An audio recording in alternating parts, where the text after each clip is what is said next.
अनंत कृपा सागर अखिल कोटि ब्रह्मांड चालक भगवान पुंडलीश परमात्मा भगवान ओंकारेश्वराच्या पवित्र दरबारामध्ये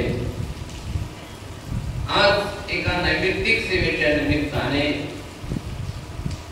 भगवान आदिनारायण श्रीकृष्ण परमात्मा यांच्या जन्मोत्सवाच्या निमित्ताने एक नैमित्तिक सेवेच्या निमित्ताने चिंतन सेवेसाठी निवडलेला अभंग जगद्गुरु श्री तुकोबाराय यांचा चार चरणाचा सर्वांना श्रुत असणारा सर्व भजनी मंडळींना पाठ असणारा नैमित्तिक अभंग चिंतन सेवेसाठी निवडलेला असून कारण परंपरेनं काही नैमित्तिक कीर्तन असतात, काही नित्य कीर्तन असतात। नैमित्तिक म्हटलं की त्याच्यासाठी त्या निमित्तानंच त्या अनुषंगानं बोलायचं असतं आणि त्यामुळं विषयाला धरून त्या विषयाच्या अनुषंगानं तो अभंग निवडला जातो किंवा परंपरेने हा अभंग निवडला जातो। अनेकही अभंग आहेत अवतार कार्याचे परमात्म्याच्या, परंतु विशेष करून संप्रदायामध्ये या अभंगाला प्राधान्य दिलं जातं आणि म्हणून संत परंपरेचा आधार घेऊन आज या अभंगाचं चिंतन आपल्याला करायचं आहे। या अभंगाच्या द्वारे श्री संत जगद्गुरु श्री तुकोबाराय भगवान परमात्म्याला आपल्या कार्याची आठवण करून देतात। विठ्ठल विठ्ठल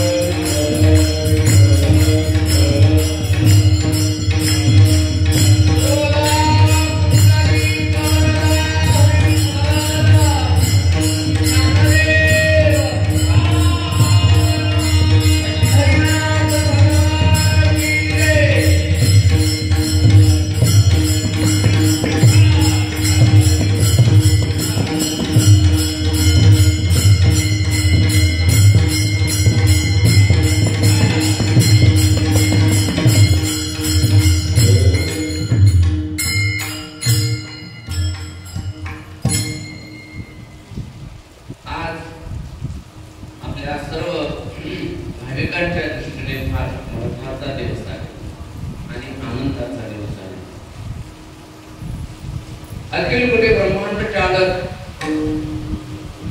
करुणा वरुणालय भगवान कृष्ण परमात्मा यांचा आज अवतरणाचा दिवस आहे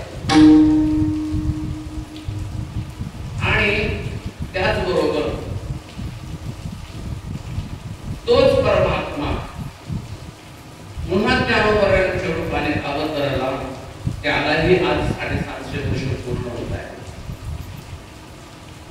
तोच अवतार धरे अलंकापुरी ज्ञानाबाई सुंदरी तारावया, ज्याने गीतेचा उपदेश केला,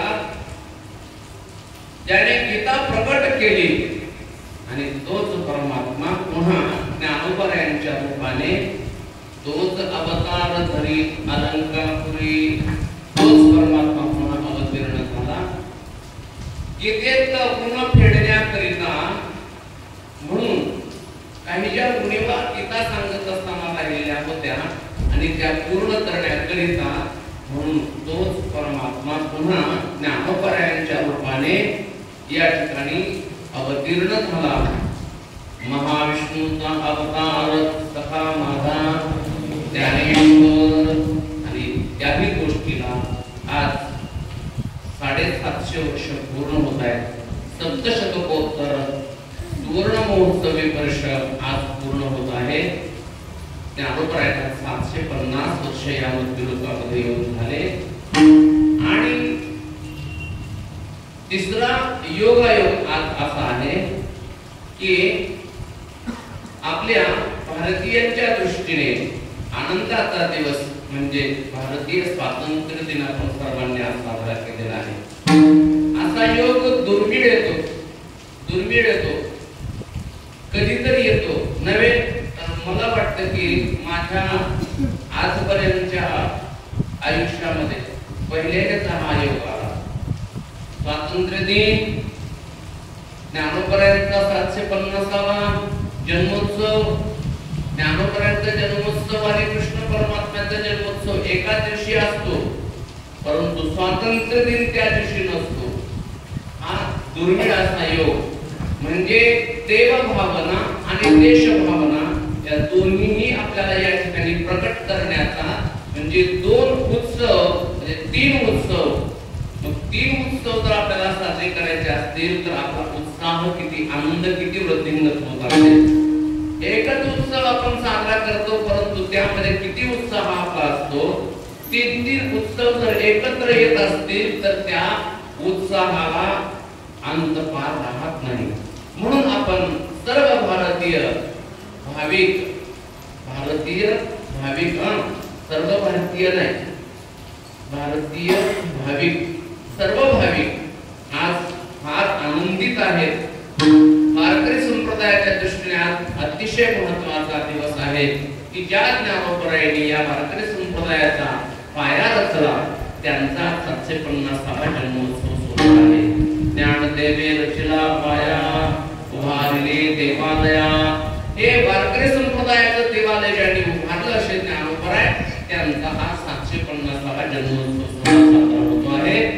आणि या त्रिवेणी संगमामध्ये आज आपल्या विठ्ठल रुक्मिणी संस्थान विश्वस्त मंडळ संस्थापक अध्यक्ष, अध्यक्ष, उपाध्यक्ष, त्यानंतर कोषाध्यक्ष, सचिव, सदस्य, सर्व सदस्य आणि सर्वांच्या आदेशातून या त्रिवेणी संगमामध्ये स्नान करण्याचा योग मला आज प्रयागराज मध्ये स्नान केल्यासारखा योग मला प्राप्त झालेला आहे.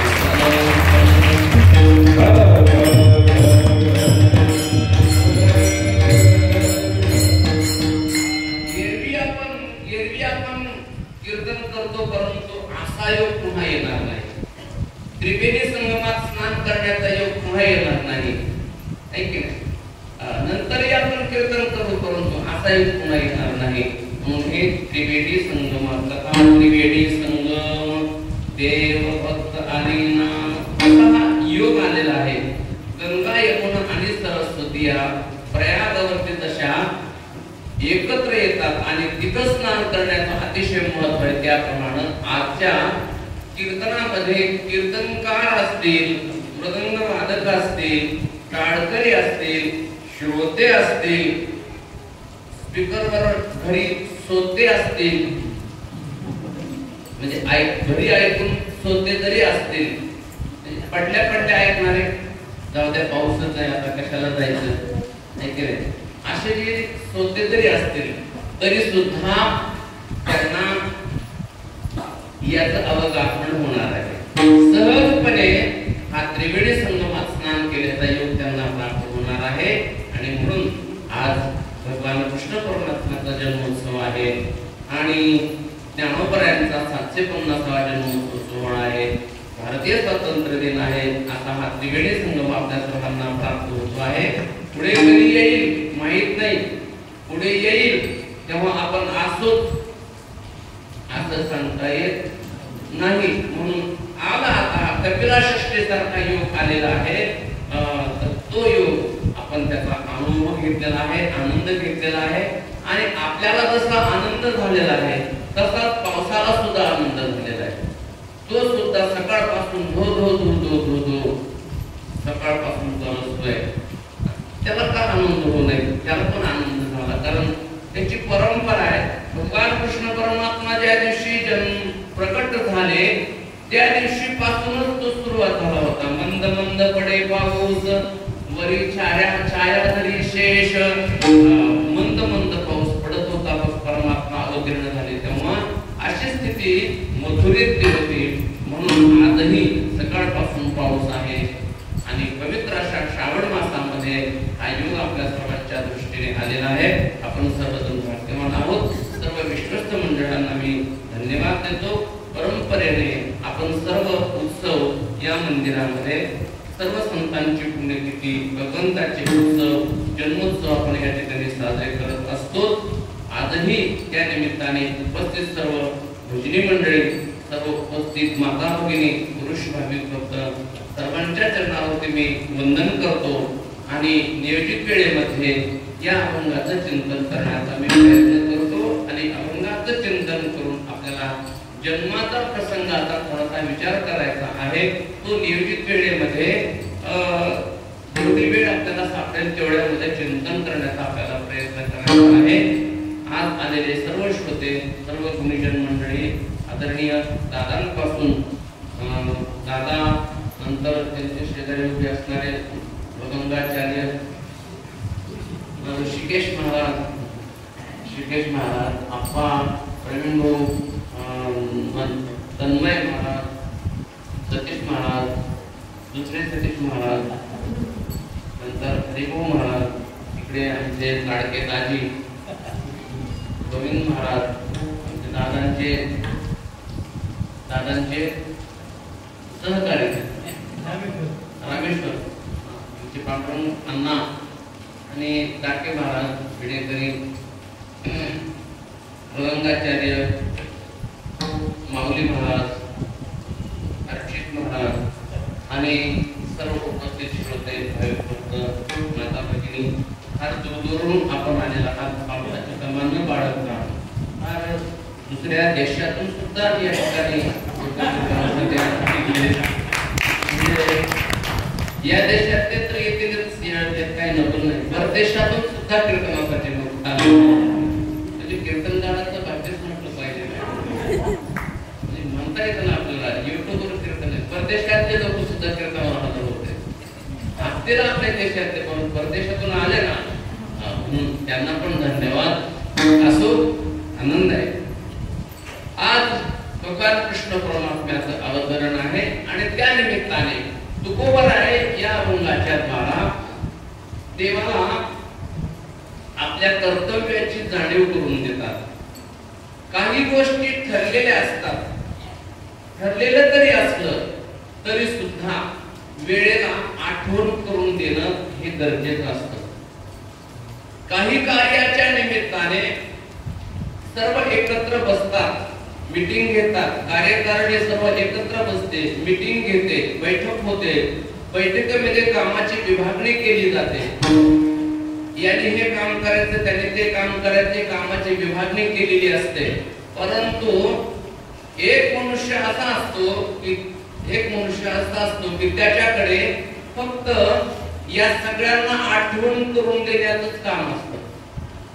एक मनुष्य त्याच्यावरतीच असतो, त्याच्याकडे त्या कामाची जबाबदारी असते, परंतु ते काम त्या वेळेत झालंच पाहिजे याची काळजी घेणारा एक मनुष्य असतो या कार्यकारिणीमध्ये.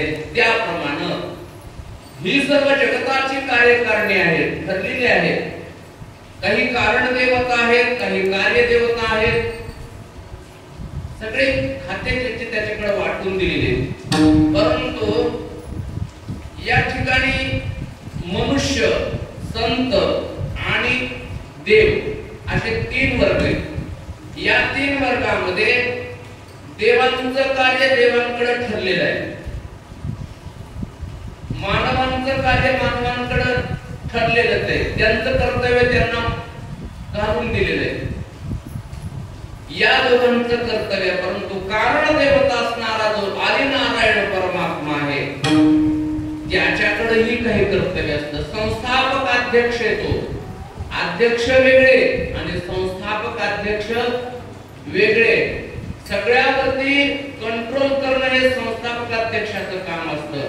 अध्यक्ष, कार्याध्यक्ष, पुन्हा उपाध्यक्ष, कोषाध्यक्ष, ही जशी कार्यकारिणी आहे ना, तशी आपल्या या सृष्टीची कार्यकारिणी, त्याच्यामध्ये आदिनारायण परमात्मा हे संस्थापक अध्यक्ष आहेत.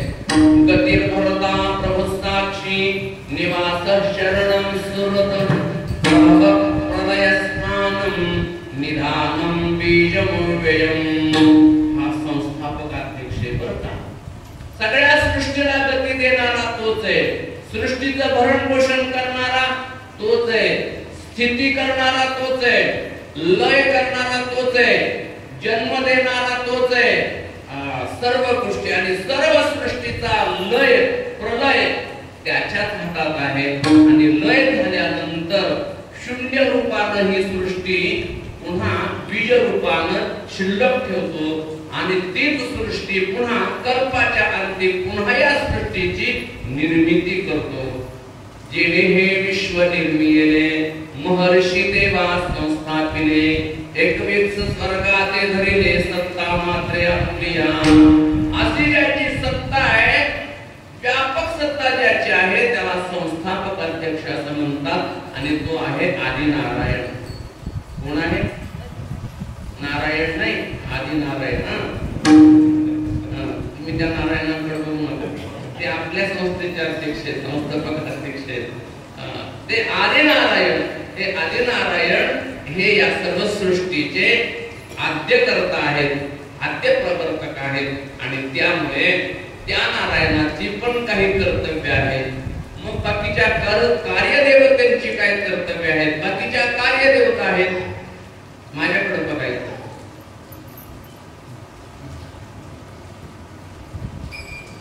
कार्यदेवता आहेत इंद्र, चंद्र, महेंद्र, ब्रह्मदेव. या सगळ्या काय आहेत? कार्यदेवता, कार्यमंत्री. एक एक खात्याची वाटप त्यांच्याकडे केलेली आहे. ब्रह्मदेवाकडे कार्य वाटून दिलेलं आहे, इंद्राकडे कार्य वाटून दिलेलं आहे, चंद्राकडे कार्य वाटून दिलेलं आहे, सूर्याकडे कार्य वाटून दिलेलं आहे, वायुदेवतेकडे, हे देवताच आहेत ना, वायुदेवता, अग्निदेवता, ह्या सगळ्या देवता आहेत. आणि या सगळ्या देवतेंकडे विष्णू देवताच आहे, विष्णुदेवाकडेही कार्य वाटून दिलेलं आहे. भगवान शंकरही देव आहेत, त्यांच्याकडेही कार्य वाटून दिलेलं आहे. म्हणजे उत्पत्ती, स्थिती आणि लय या तीन गोष्टी आहेत. ब्रह्मदेवाकडे उत्पत्ती आहे, भगवान विष्णूकडे स्थिती आहे, सांभाळ आहे आणि लय भगवान भोलेश्वराकडे, ओंकारेश्वराकडे लय. सगळं संपवायचं काम त्यांच्याकडे. शेवटचं काम मग रुद्र अवतार धारण करून सगळं संपवायचं काम त्यांच्याकडे आणि सगळ्याला सांभाळायचं काम विष्णूकडे. सगळ्यांना सांभाळून घेतात आणि उत्पत्ती ब्रह्मदेवाकडे. ब्रह्मा, विष्णू आणि महेश या तीन कार्यदेवता आहेत. त्यांचं कार्य ते करतात, परंतु कार्य व्यवस्थित करतात की नाही हे पाहण्यासाठी तो आदिनारायण आहे, तो संस्थापक अध्यक्ष. आणि म्हणून त्याच्याकडे त्याचंही कर्तव्य आहे की सगळ्यांकडे लक्ष द्यायचं आणि त्याच्याकडे विशेष जबाबदारी ही आहे की भगवान स्वतः भगवद्गीतेमध्ये सांगतात की जेव्हा जेव्हा धर्माला ग्लानी येते, हे सर्व कार्य जरी चालू असलं ना तरी सुद्धा दोन शक्ती पहिल्यापासून ठरलेल्या आहेत. एक विरोधी पक्ष आणि एक सत्ताधारी पक्ष. हे पहिल्यापासूनच आहे, आता झालेले नाहीत. देव आणि दैत्य हे दोन पक्ष. देव म्हणजे सत्ताधारी पक्षातले आणि दैत्य राक्षस विरोधी पक्षातले राक्षस आहेत असं मला म्हणायचं नाही. लक्षात घ्या, शब्दाचा गैरअर्थ होईल. तुम्ही लक्षार्थ घ्या, तुम्ही वाच्यार्थ घेऊ नका, वाच्यार्थाकडे जाऊ नका. दैत्य, राक्षस हे जे आहेत ते विरोधी पक्षातले असतात आणि देव जे असतात ते देव सत्ताधारी पक्षातले असतात.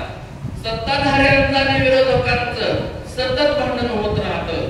जरी दुसऱ्या दिवशी अधिवेशन सुरू होणार असलं तरी अगोदर सगळे एकत्र असतात, परंतु अधिवेशनाच्या आदल्या दिवशी चहा पाण्यावर बहिष्कार घालतात. म्हणजे घालतातच. त्यांना ते चहा पाण्याचं नाव आहे चहा पाणी, ते चहा पाणी चालतच नाही त्यांना. ते जातीलच कशाला, बहिष्कार घालतील नाही तर काय करतील, कारण ते त्यांना लागत नाही. त्याचं नाव बदललं पाहिजे, काहीतरी त्याचं नाव बदललं पाहिजे, दुसरं काहीतरी ठेवलं पाहिजे, मग जातील ते, मग जातील. चहा पाणी म्हणल्यावर ते जातात, ते कोणी प्या चहा, मग दुसरं पाहिजे त्यांना. गरम चहा चालत नाही त्यांना, ते बहिष्कार घालतात त्याच्यावर. कोण? विरोधी पक्ष, विरोधी दैत्य. दैत्यांना पहिल्यापासून दैत्यांची आवड, दैत्य समूहनी, दैत्यांची आवड, सुरापान हे दैत्यांची आवड. मांसाहार, पशूची हत्या, मानवांची हत्या करणं हे पहिल्यापासून राक्षसांचं कृत्य आहे. आणि म्हणून याच्यातून चांगलं कुठलं कार्य होऊ लागलं की त्याला हाणून पाडायचं हे पहिल्यापासून द्यायची नाही. देव काय करतात की पुण्यशक्ती वाढवतात आणि पुण्यशक्ती वाढवली की धर्म वृद्धिंगत होत असतो, धर्म वाढत असतो.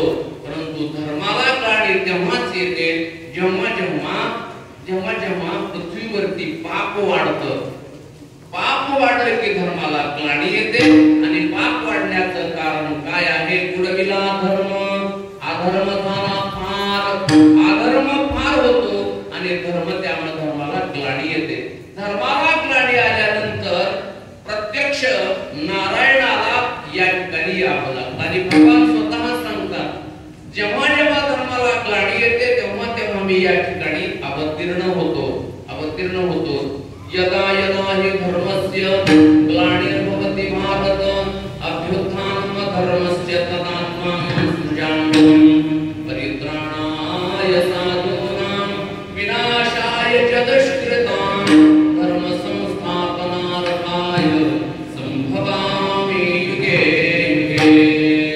भगवंतात युगायुगामध्ये पुन्हा पुन्हा धर्माला ग्लानी आल्यानंतर मी या ठिकाणी अवतीर्ण होतो, साधूंचं रक्षण करतो, धर्माची संस्थापना करतो आणि दुष्टांचा नाश करतो. यासाठी मी पुन्हा पुन्हा येतो. हे भगवंताचं कार्य, भगवंताचं कर्तव्य आहे आणि त्यासाठी भगवान परमात्मा या ठिकाणी येत असतात. हे त्याच्याकडे वाटून दिलेलं त्याचं काम आहे, त्याचं ते कर्तव्य आहे. हे कर्तव्य त्याचं आहे. आपलं कर्तव्य काय आहे? मानवाचंही कर्तव्य आहे. मानवाला ही साधू संत एक असे आहेत की सर्वांना याची आठवण करून देणं, कर्तव्याची जाणीव करून देणारे संत आहेत. म्हणून साधू संत हे मानवाला आपल्या कर्तव्याची जाणीव करून देतात, देवाला आपल्या कर्तव्याची जाणीव करून देतात आणि आदिनारायण परमात्म्यालाही आपल्या कर्तव्याची जाणीव करून देतात. मानवालाही जाणीव करून देतात की मानवाचं कर्तव्य काय आहे. मनुष्यपण तरी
नारायण साध्य केला पाहिजे. हे मानवाचं कर्तव्य आहे. आपुला तो एक देव करुणी घ्यावा, तेने विना जीवा सुख नोहे. तेने विना जीवा सुख नोहे. आपुला तो एक, आपुला तो एक देव करुणी घ्यावा, तेने विना जीवा. जीव मानव याचं हे कर्तव्य. त्याने इथं आल्यानंतर परमात्मा साध्य करायचा. साध्य करायचा म्हणजे तो वेगळा आहे, तो आपला, तो वेगळा आहे आणि तो पुन्हा आपलासा करायचा असं नाही. अप्राप्ताची प्राप्ती नाही, इथे प्राप्ताची प्राप्ती सांगितलेली आहे. तो प्राप्तच आहे. तो परमात्मा अंशी आहे आणि आपण त्याचे अंश आहोत. तो परमात्मा अंश आहे. ममैवांशो जीवलोके जीवभूतः सनातनः मनःषष्ठानींद्रियाणि प्रकृतिस्थानि कर्षति. भगवान सांगतात हे सगळे जे जीव आहेत ना, हे सगळे माझे अंश आहेत. मग आपण त्याचे अंश आहोत. तर मग तो कोण आहे? तर आपला अंशी आहे. तो अंशी आहे, तो सूर्य आहे आणि या घटामध्ये त्याचं पडलेलं प्रतिबिंब म्हणजे तुम्ही आम्ही सर्व जीव आहोत. हे जीव म्हणजे कोण आहेत? त्या शिवाचेच असणारे अंश आहेत. जीव आणि शिव एकच आहे, फक्त फरक कशामुळे झाला? कल्पना अविद्या तेने झाला. जीव मायोपाधी शिव बोले जेते, हा भेद त्याच्यामुळे झाला. म्हणून दोघांमध्ये फरक नाही. फरक नाही म्हणूनच फक्त अंतर कशामुळे पडलं? कल्पना आणि अविद्या, त्याच्यामुळे जीव झाला. जीवाने काय करायचं? हे दोन दोष घालवायचे, कल्पना घालवायची आणि अविद्या घालवायची. अविद्याने कल्पना केली की मग जीव आणि शिव एकच आहे, आणि एवढंच करायचं मानव देहाला आल्यानंतर की कल्पना आणि अविद्या घालवायची. आणि त्यासाठीच आपल्याला मानव देह मिळालेला आहे. ही मानव देहाची इथे कर्तव्यता आहे. या कर्तव्याची जाणीव संत आपल्याला करून देतात. मनुष्यपण सदी तरी साधे नारायण, नाही तरी हीन पशुगुणी, पशुपेक्षा आपण हीन आहोत. म्हणून मानवांना कर्तव्याची जाणीव करून देतात. त्याचबरोबर देवालाही आपल्या कर्तव्याची जाणीव संत करून देतात. संतांनाही संत आपल्या कर्तव्याची जाणीव करून देतात. उठा जागेवारे, हे सर्वसामान्य जीवाला सांगितलं. स्मरण करा पंढरीनाथा, भावे चरणी ठेवा माथा, चुकवी व्यथा. जन्माच्या धन दाना पुत्र जन बंधू सोयरे, विषून सर्व मिथ्या हे जाणून सर्वसामान्य जीवांना उपदेश केला. संतांना उपदेश केला. उठा उठा साधू संत, साधा आपुलारे हित. जाईल हा नरदेह, मग कैचा भगवंत. उठोनी वेगेसी चला दारू. ही संतांना आपल्या कर्तव्याची जाणीव करून दिलेली आहे. आणि भगवंतालाही त्याच्या कर्तव्याची जाणीव करून, देवालाही आपल्या कर्तव्याची जाणीव करून द्यावी लागते. ते कार्य संतांचं आहे. त्याप्रमाणे जेव्हा जेव्हा धर्माला ग्लानी येते तेव्हा त्या परमात्म्याला जाग करावं लागतं. आणि जाग करून त्याला आपल्या कर्तव्याची जाणीव करून द्यावी लागते. तीच जाणीव जगद्गुरु श्री तुकोबाराय त्या आदिनारायण परमात्म्याला आपल्या कर्तव्याची जाणीव करून देतात. अभंगाच्या पहिल्या चरणामध्ये धर्म रक्षा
भाषण करून देतात, हे देवा, धर्माला ग्लानी आलेली आहे, आजची स्थिती फार कठीण झालेली आहे, वत्सरूपी पृथ्वी ब्रह्मयापाशी जाय, नेत्री वाहे तोय सांगत असे, गुडविदा धर्म अधर्म झाला फार, सोसवेना भार न जाता. वत्सरूपी पृथ्वी ब्रह्मदेवाकडे जाते आणि ब्रह्मदेवाला सांगते, हे ब्रह्मदेवा, आता मला भार सहन होत नाही, कंटाळले मी आता. ब्रह्मदेव म्हणतात, का ग बाई कंटाळली? ती म्हणते, कुठवर रोज घेऊ यांचं, सोसेवेना भार न जाता. अगं तुला कशाचा भार झाला, कशाचा भार झाला? तुझ्यावर जेवढं आहे ते सगळं तुझंच आहे ना, वेगळं काय, वेगळा भार काय तुझा झाला? पृथ्वीवर घरं बांधली, घरं कशाची आहेत? घर ही पृथ्वी तत्वाचीच आहेत ना, सगळ्या घराचे तत्व काय आहे? पृथ्वी तत्वाचे. किती जरी मजले बांधले तरी मातीचे, विटाचे, सिमेंट हे कशाच आहे? पृथ्वीचाच भाग आहे ना तो, घटक पृथ्वीच आहे सर्व. ब्रह्मदेवानं सांगितलं की कशाचं ओझं झालं बाई तुला? तेव्हा तिने सांगितलं, मला याचं ओझं होत नाही हो देवा. मग कशाचं ओझं झालं बाई तुला? तिने सांगितलं, पापाचं ओझं झालं.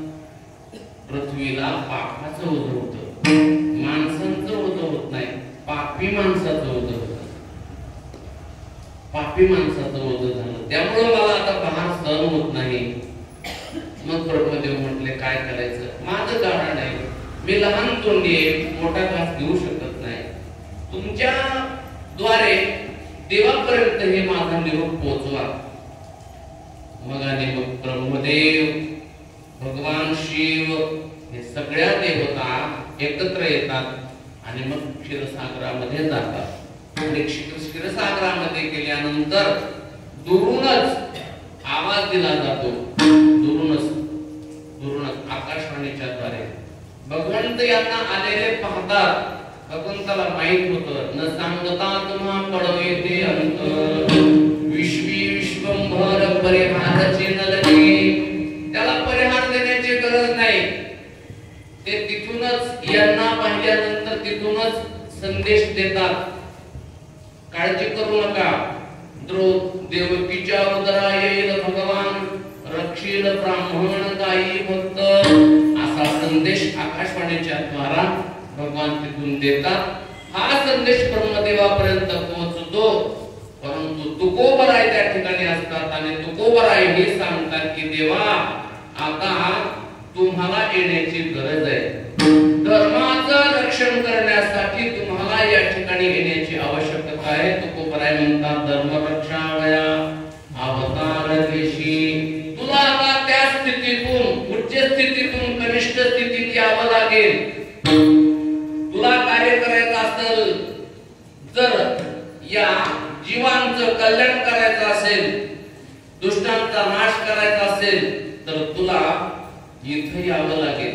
कर्माचे कारण करणे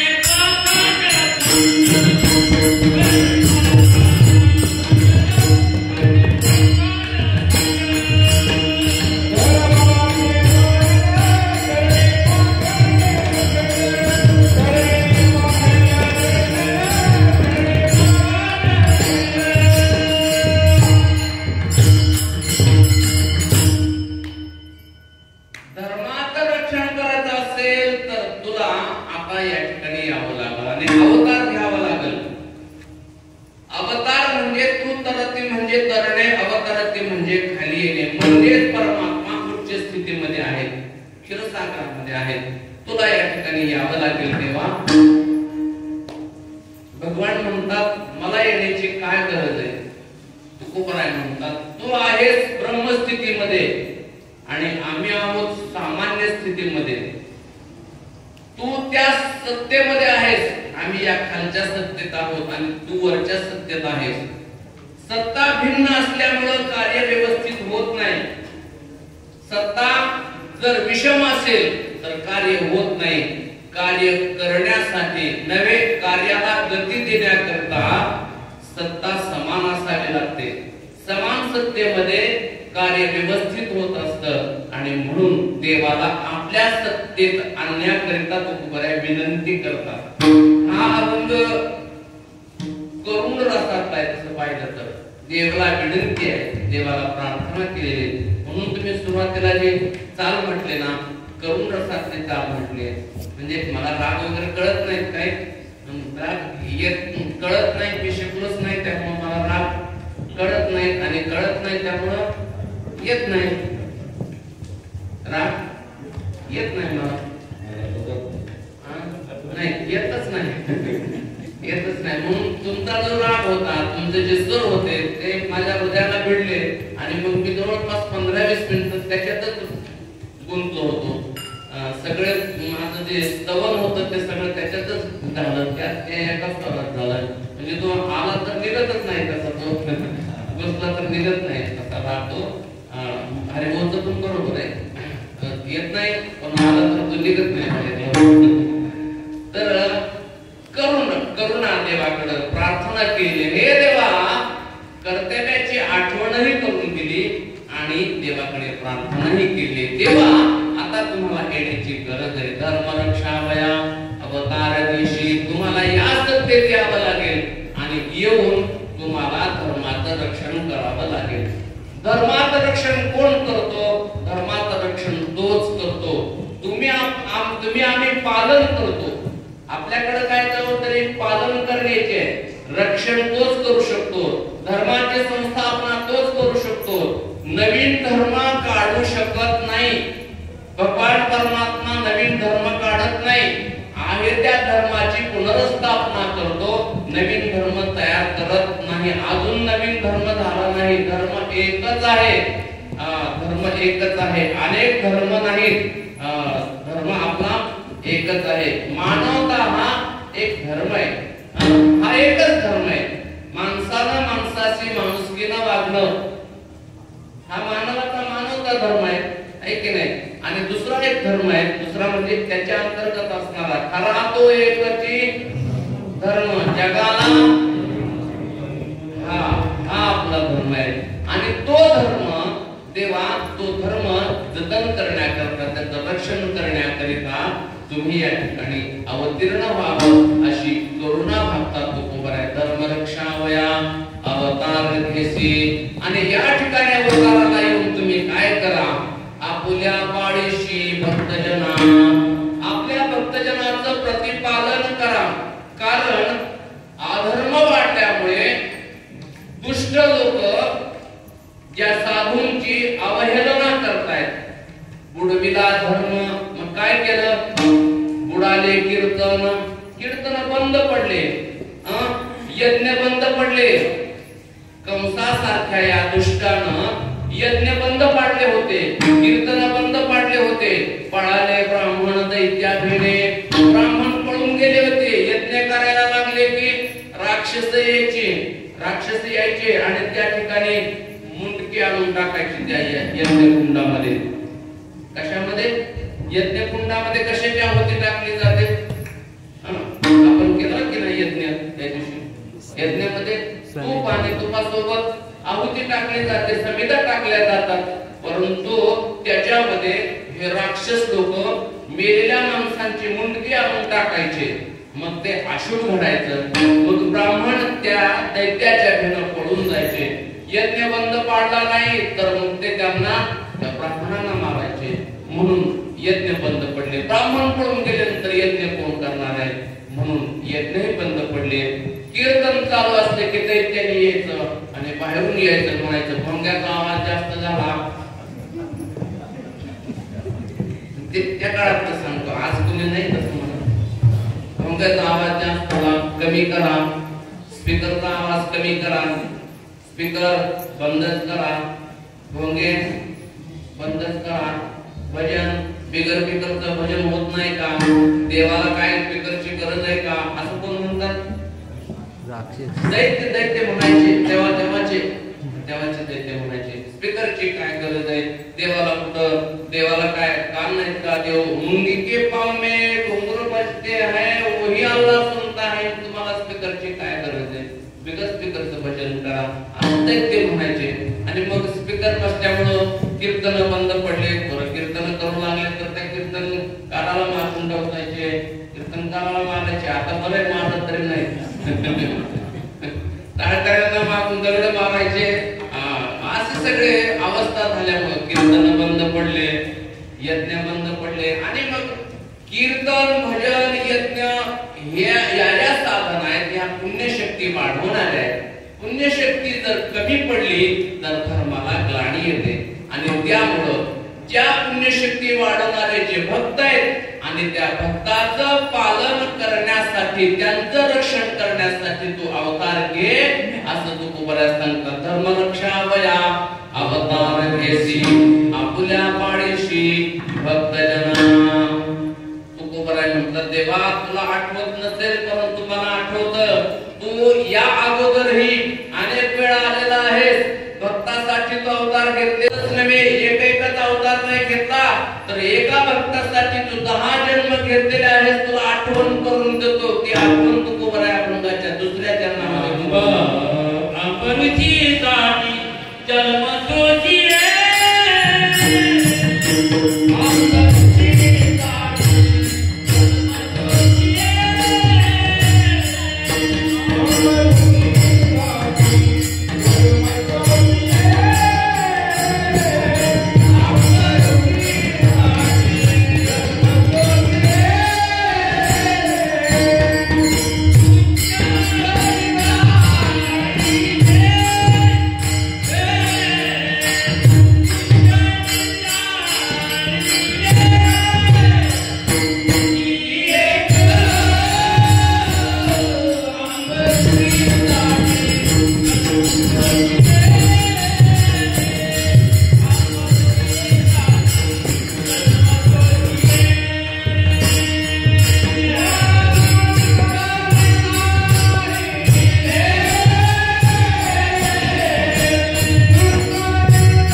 म्हणून त्यांनी काय केलं, पाणी ग्रहण केलं. फक्त पाणी ग्रहण केलं म्हणजे त्याला जेवण केल्याचा दोष लागत नाही, म्हणून त्याला पर्याय माहित होता, म्हणून त्यांनी पाणी ग्रहण केलं, तुळशीपत्र घेतलं त्याच्या सोबत आणि व्रत सोडलं. त्यानंतर दुर्वास निवांत स्नान करून आले आणि आल्यानंतर त्यांनी पाहिलं तेव्हा त्या दुर्वासांना राग आला आणि दुर्वासांनी आपल्या तटेतून एक कृत्या काढली आणि ती कृत्या अंबरीशी राजावरती सोडली. अंबरीशी राजाने काहीच नाही केलं, शांत उभे राहिले, परंतु भगवंतालाच त्याची दया आली भगवंतांनी सुदर्शन चक्र तिथून सुदर्शन चक्र निघालं आणि त्यात कृत्या मारली आणि कृत्या मारल्यानंतर ते सुदर्शन चक्र दुर्वासाच्या पाठीमागे लागला आणि दुर्वास ऋषी पुढे सुदर्शन चक्र माग दुर्वास ऋषी पुढे सुदर्शन चक्र मागे असं फिरता फिरता फिरता सगळ्या देवांकडे जाऊन आले दुर्वास ऋषी. शेवटी परमात्म्याकडे गेले. भगवंताने सांगितलं आता ते तुम्हाला ज्यांना मारण्यासाठी तुम्ही कृत्या पाठवली होती त्यांना तुम्हाला शरण द्यावं लागेल.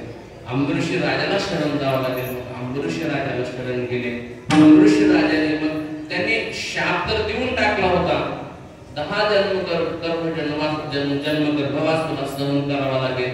भगवंताने तो शाप आपल्याकडे घेतला. अंबरीषी राजाला त्याच्यातून मुक्त केलं आणि ते सुदर्शन चक्र पुन्हा फिरून अंबरीषी राजाला जेव्हा दुर्वास शरण आले तेव्हा ते सुदर्शन चक्र तिथे जे बार्शीमध्ये उत्तरेश्वराचं मंदिर आहे त्या उत्तरेश्वराच्या मंदिरामध्ये त्या सुदर्शन तिथे त्या ठिकाणी स्थिर झालं, शांत झालं अशी आख्यायिका सांगितली जाते.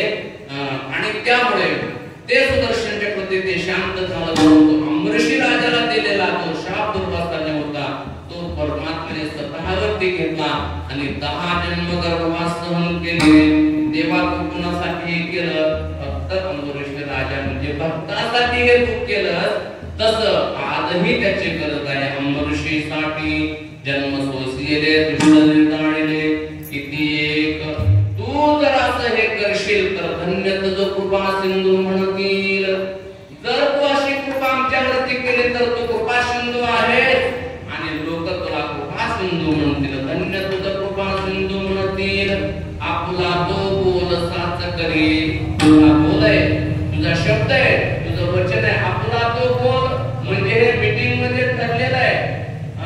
प्रस्तावना लक्षात आले? तुमच्या प्रस्तावनामध्ये बोललो होतो. मग मी काय बोललो होतो की हे कार्यकारिणीची जेव्हा मीटिंग झाली त्यामध्ये हे ठरलेलं होतं. आपला तू बोल साच करी. तू काय बोललेला होतास की मी धर्माला जेव्हा गरज पडेल तेव्हा धर्मरक्षणासाठी मी अवतार धारण करेल. मी सर्व पतितांना पावन करेल. मी सर्वांवरती कृपा करेल. हे तुझं अगोदर ठरलेलं होतं. तू बोललेला होतास तुझा बोल तू साच करी. आपला तू बोल साच करी. कोणता बोल? धन्य तुझं कृपा सिंधू म्हणतील. तू कृपा सिंधू आहेस, पतितांना पावन करणार आहेस. हे तुझं ब्रीद आहे आणि हे तुझं ब्रीद काय खरं कर असं तुकोबाराय म्हणतो. आपला तो बोल साच करी. आणि एवढंच नव्हे देवा तर या कार्यामुळं तुला सगळी पुराण तुझी कीर्ती वर्णन करतात. तू दया सिंधू आहेस असे सर्व शास्त्र सांगतात, सर्व पुराण सांगतात. म्हणून तर तुकोबाराय म्हणतात तुकाराम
निर्णय केल्यानंतर भगवान परमात्मा त्या ठिकाणी सर्वांची मीटिंग घेतली आहे. भगवंताने सगळ्यांची मीटिंग घेतली. कोणाकोणाची मीटिंग घेतली? सर्व वरच्या देव ज्या कॅबिनेट मंत्री जे वरचे आहेत सगळ्यांची मीटिंग घेतली आणि सगळ्यांना बोलावलं आणि सांगितलं की आता आपल्याला अवतार घ्यायचा आहे, अवतार घेण्यासाठी जायचं आहे, 5 मिनिटं शिल्लक आहेत, लवकरात लवकर अवतार आपल्याला घ्यायचा आहे म्हणून तातडीची मीटिंग बोलावली. तातडीची मीटिंग बोलावली. त्या ठिकाणी बलराम दादाला म्हणजे शेषनारायणाला बोलावलं, लक्ष्मीला बोलावलं, राधेला बोलावलं, सगळ्यांना बोलावलं. आपल्याला आता जायचं आहे. तेव्हा शेषनारायणाला बोलावलं. शेषा आपल्याला जायचंय आता. शेषाने सांगितलं आपण येणार नाही. मागच्या अवतारात 14 वर्ष उपवासी राहावं लागलं, त्यामुळे आपण आता येणार नाही. 14 वर्ष उपवास सहन करावा लागला. ते म्हणे बाबा मागच्या अवतारात तू लहान होतास, आता तू मोठा हो, परंतु चल तुझ्याशिवाय हे काम होणार नाही. त्यांनी सांगितलं ठीक आहे. मोठा हो म्हटलं की मग तो तयार झाला.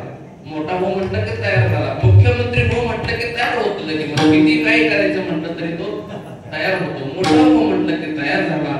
आणि मग शेषनारायण यायचं ठरवलं. लक्ष्मीला सांगितलं तुला पण सोबत यावं लागेल. ते म्हणले हो तुम्ही तिथे मग मी कुठं जाऊ, कुठं थांबू? कौंडिण्यपुराशी जावे. तुम्ही लक्ष्मीला कौंडिण्यपुराला पाठवलं. राधेला सांगितलं राधे तुला पण यावं लागेल, तू माझी एक शक्ती आहेस, प्रेम शक्ती आहे, तुला पण यावं लागेल. राधेनं सांगितलं माझी व्यवस्था तिथे होईल का?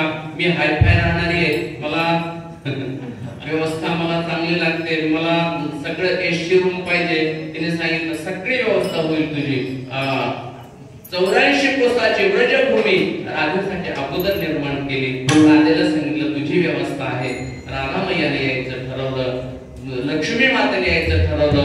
सर्वांना सर्व कार्यदेवता सर्वांना आज्ञा केली आणि भगवंताने यायचं ठरवलं. ठरवल्यानंतर निमित्त मात्र वसुदेव आणि देवकीचं लग्न झालं. आणि वसुदेव देवकीच्या लग्नानंतर विघ्न निर्माण झालं. आणि विघ्न आल्यानंतर आकाशवाणी झाली. वरात थाटामाटामध्ये चालले होते, तेवढ्यामध्ये आकाशवाणी झाली आणि आकाशवाणीने सांगितलं हे कंसा तुला तू ज्याची वरात थाटामाटात काढलेली आहेस तिच्यापासून होणारा 8वा पुत्र तुझा घात करणार आहे, तुला मारणार आहे. कंसानं मिरवणूक जागेवर थांबवली. थांबा. मिरवणूक जागेवर थांबवली. अरे हिच्यापासून होणारा मला 8वा मारणार आहे, मग हिच्यापासून होणारा 8वा मारणार असतं मग हिला कशाला जिवंत ठेवायचं? म्हणून कंसाने घेऊन या खड्ग मारावया धावला. हात तो धरला. वसुदेवाने हात धरला. ते म्हणे तुला शोभत नाही, तू राजा आहेस, ही अबला स्त्री आहे, हिच्यावरती शस्त्र चालवणं तुला शोभत नाही. मग काय करायचं? हिच्यापासून होणारा 8वा तुला मारणार आहे ना. अरे पण पहिले 7 तरी होऊ दे ना. तू मारून टाकल्यानंतर होतील कसे काय? आकाशवाणी काय खोटे ठरणार आहे का? त्याने सांगितलं ठीक आहे तुझं काय म्हणणं आहे? त्याने सांगितलं काही नाही, आम्हाला फक्त बंदीखान्यामध्ये ठेव, तुझ्या नजरकैदेत ठेव, आम्ही कुठेही जात नाही. होणारे सर्व मुलं तुला आम्ही आणून देतो. ठरल्याप्रमाणे पहिला मुलगा झाला, नेऊन दिल्यानंतर कंस म्हटला, कंसच होता तो. कंसानं सांगितलं पहिल्याचा मला काय पहिल्याची भीती नाही, मला 8वा मारणार आहे. आता कंस कोण होता? तो त्याने 6 का मारले याचा फार मोठा इतिहास आहे. आज आपल्याकडे वेळ कमी आहे, कमी म्हणजे फारच कमी. म्हणून 6 पहिला मारला, परत आणून दिला. नारदाने त्याचा बुद्धिभ्रम केला आणि नारदाने पुन्हा कंसाला सांगितले का अरे पहिला पण 8वा होऊ शकतो. म्हणून कंसाचा बुद्धिभ्रम केल्यानंतर कंसाने तोही पहिला मुलगा मारून टाकला. शिळेवर आपटला, गरगर फिरला आणि शिळेवर आपटून टाकला. असे किती मारले? 6 हे मारित दुराचारी, 7वा जो गर्भ योग मायाने आश्चर्य करीत मना माझे. 7वा जो गर्भ होता तो योग मायेनं रोहिणीच्या गर्भामध्ये नेऊन घातला.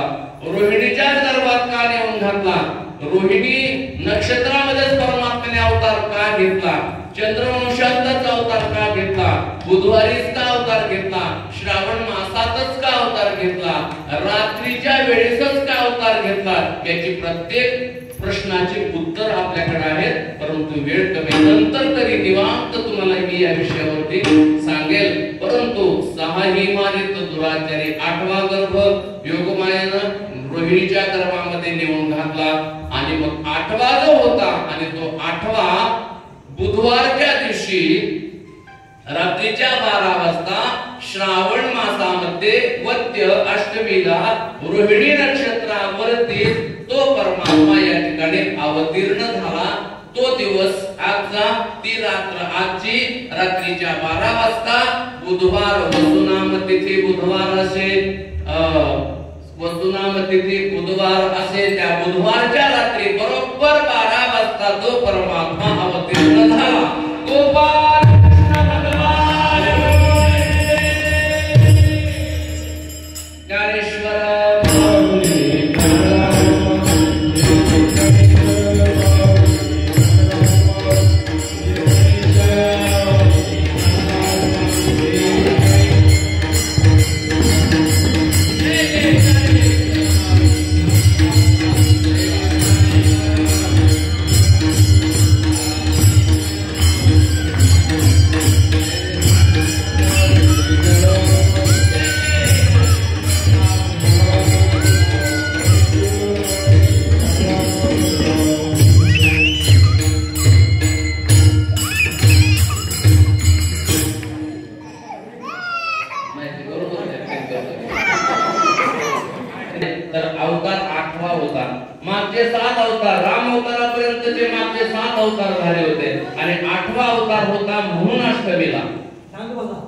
आणि 8 वर्षाची चतुर्भुज मूर्ती 8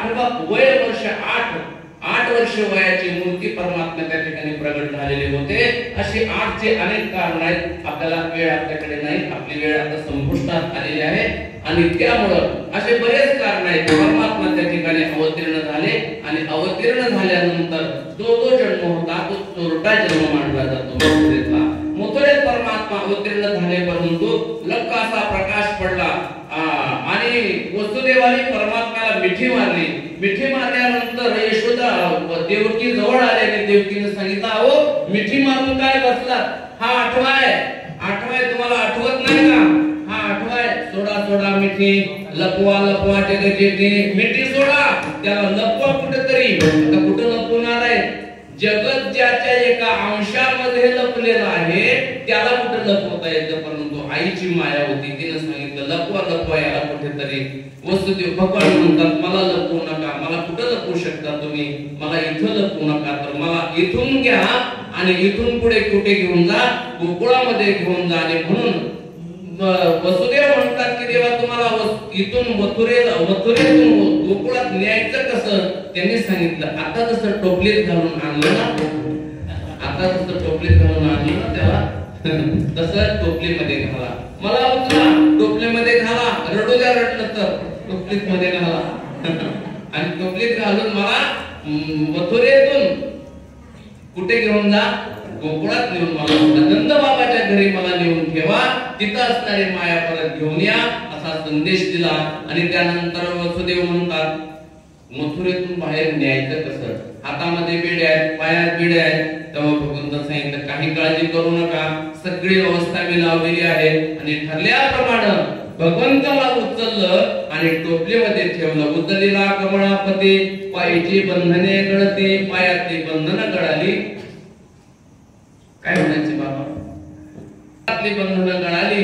आणि त्यानंतर भगवान परमात्म्याला टोपलीमध्ये घालून वसुदेव कुठे निघाले? यशोदेवच्या घरी, नंद बाबाच्या घरी. कुठे? गोकुळाला चालले. आणि मग परमात्म्याला टोपलीमध्ये घेतले आणि परमात्मा घेऊन निघालेले. यमुनेमध्ये प्रवेश केला. यमुनेतून बाहेर पडत असताना यमुना मैयाने ही वाट करून दिली. यमुना मैयाने अडण्याची काही कारण होती, आपण अनेक वेळा ऐकलेली आहेत. आणि मग जो मथुरेतला जन्म होता तो चोरटा होता. आणि जेव्हा परमात्मा गोकुळात गेले तेव्हा तो प्रकट जन्म झाला. आणि मग भगवंताने सांगितले की मला इथं ठेवू नका. नंदाच्या घराला मदले गोकुळाला माया उपदली ते ठेवी मद आणि येथे मनसियासी रक्ष पाळते म्या मोहिले सकळ आच्छादित रूप नामा म्हणे माझा पाप. असा संदेश वसुदेवाला दिल्यानंतर वसुदेवाने उचललं आणि गोकुळामध्ये नेऊन ठेवलं. आणि गोकुळात गेल्यानंतर मग परमात्मा अवतीर्ण झाल्याची बातमी सगळ्यांना कळाली आणि मग त्या ठिकाणी उत्सवाला सुरुवात झाली. गोकुळीच्या सुखांत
गोकुळामध्ये साजरा केला आणि इकडे मात्र मथुरेमध्ये दुःख होतं. कंसाला जशी जशी बातमी कळाली तसा कंस ती जेव्हा मुलगी तिथे आणली, माया तिथे आली, तेव्हा कंस पळत आला. कंसाने पाहिलं, त्याने हातात धरून फिरून आपटणार तेवढ्यात ते आकाशवाणी अष्टभुजावर धारण केलं आणि आकाशवाणीच्या द्वारा त्याने सांगितले, कंसा तुझं लाजीवधी उपदला मदाधी, तू काय मला मारतोस? माझ्या आधी तुला मारणारा जन्माला आलेला आहे. त्यामुळे कंस भयभीत झाला आणि गोकुळामध्ये मात्र आनंदोत्सव साजरा होऊ लागला. कसा आनंदोत्सव साजरा होऊ लागला? आपण जसा आनंदोत्सव साजरा करतो तसा आनंदोत्सव त्या ठिकाणी साजरा होऊ लागला. आजे आनंदी आनंद झाला, किती सांगू मी सांगू.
प्राकट्य त्या ठिकाणी झालं आणि झाल्यानंतर गोपिकांना आनंद द्या, नर नारी, नराला आनंद झाला आणि नारीलाही आनंद झाला. तो आनंद परमात्म्याच्या अवतरणाने होत असतो आणि तो अवतार परमात्म्याने या मृत्यू लोकांमध्ये आजच्या दिवशी वसुनाम तिथी बुधवार असे, बुधवारच्या रात्री रोहिणी नक्षत्रावरती परमात्मा या ठिकाणी अवतीर्ण झाले आणि आनंदाचा सोहळा भारतभर नव्हे अखिल विश्वामध्ये त्याच्या प्राकट्याचा आनंदोत्सव सर्वत्र साजरा होऊ लागला. आजही आपण तो आनंद या ठिकाणी साजरा केलेला आहे. परमात्म्याच्या कृपेने या अभंगाचं चिंतन आणि जन्माचं चिंतन करण्याचा आपण छोटेखानी प्रयत्न केलेला आहे. झालेली सेवा पांडुरंग परमात्म्याच्या चरणी भगवान ओंकारेश्वराच्या चरणी समर्पित करून झालेली सेवा भगवान कृष्ण परमात्म्याच्या चरणी समर्पित करून माझ्या वाड्याला या ठिकाणी विराम देतो. सर्वांच्या सहकार्याने हा सेवेचा आनंद आपण सर्वांनी या ठिकाणी घेतलेला आहे. पुन्हा आपल्याला हा आनंद घेता यावा म्हणून आपल्याला जशी परमात्म्याला कर्तव्याची जाणीव करून दिली तशी आपल्यालाही परमात्म्या साधू संतांनी तुकोबऱ्यांनी कर्तव्याची जाणीव करून दिलेली आहे. ते आपण आपले कर्तव्य सांभाळावी असा संदेश तुकोबरे या अभंगातून दिलेला आहे. विठ्ठल जय